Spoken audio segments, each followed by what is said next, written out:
Bonjour à tous, je suis Christian Cac, docteur en économie. Cac en 3 lettres, comme c'est assez clair. Et avec moi, l'économie va le devenir assez clair. Tout de suite, un message de nos téléspectateurs.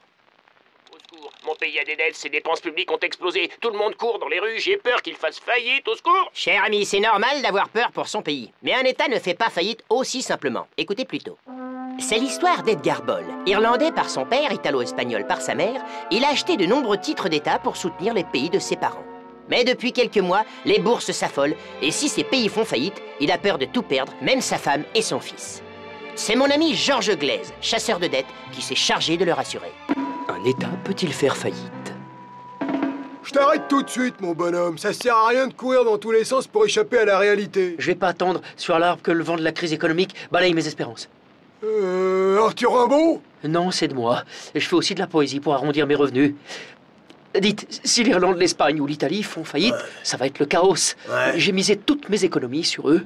Réveille! Tu peux t'asseoir sur tes économies. Ils te rendront que dalle. Un État en cessation de paiement, c'est pas comme une société qui dépose le bilan et que les huissiers liquident en vendant les biens. Oui, pour rembourser les créanciers, les banques, les organismes sociaux, les fournisseurs et tout et tout. Oui, merci, je m'y connais. Bon voilà, seulement après, une fois qu'elle est liquidée, la boîte qui a fait faillite, qu'est-ce qui se passe? Elle est rayée du registre du commerce. D'où que tu sors, ma beauté? Touche pas, c'est ma meuf. Oh, excuse, c'est mon côté latin lover. Mais un État en faillite, techniquement, c'est pas la même musique. Si j'avais dit ça, on m'aurait traité de femme d'intérieur. Eh ben, profite du grand air, ma grande Théodore. Ce que je voulais dire, c'est qu'un État est en faillite quand il a plus d'oseille en fin de mois, voilà. Soyez précis ou c'est la baston directe. Il a plus assez pour payer ses fonctionnaires, ses dépenses sociales et encore moins ses dettes.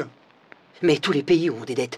Tous les pays empruntent parce que les impôts suffisent plus à faire tourner la baraque. Seulement vu que tous ont un déficit Maus, les marchés qui leur prêtaient font la fine bouche et les États sont à sec. Ouais, d'où certains pays européens à la ramasse. Si c'est un pays de la zone euro, il est soutenu par les autres pays européens. Et le FMI aussi, pour pas emprunter trop cher sur les marchés. Dis donc, t'as lu les Échos avant de venir ou quoi? J'ai juste un doctorat en économie, c'est tout. Toi, je te rappelle que tu viens d'avoir un gosse. C'est pas le moment de draguer, ok? Il y en a déjà eu des pays en faillite. Ouais, la France a fait faillite après la Révolution française en 1789, le Mexique en 1982. Et l'Argentine en 2001 aussi a été en cessation de paiement. Quel drame! Du chômage, de la pauvreté, de l'inflation, de l'instabilité sociale. Monsieur Toussaint, c'est grave. Il y a un problème? C'est-à-dire que la machine est formelle, vous avez de l'inflation dans le bras droit. Et puis alors, plus possible d'emprunter sur les marchés jusqu'en avril 2010.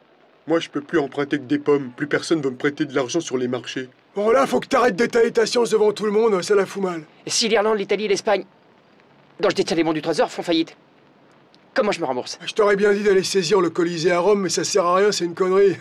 T'as plus qu'à prendre ton mal en patience. Je comprends mieux. Allez, viens, on va se bastonner, ça va me détendre. T'as compris? Moi j'ai compris, et toi t'as compris? J'ai rien compris. Si la faillite d'un pays ne le raye pas de la carte, comment faire pour en sortir? Anne-Charlotte Layol, analyste financière en salle de gym, nous répond.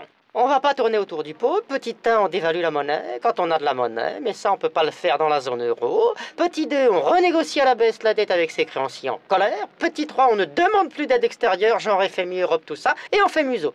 Sinon, on mélange les trois, on fait une cure d'austérité d'amaigrissement et on vomit si on a trop bouffé, voilà.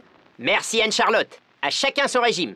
Voilà, il est l'heure de retourner jouer aux billes avec vos pilules. Notre programme est terminé. Rendez-vous demain pour une nouvelle thérapie économique du Dr Cac en 3 lettres, Cac, comme c'est assez clair. Bonne soirée.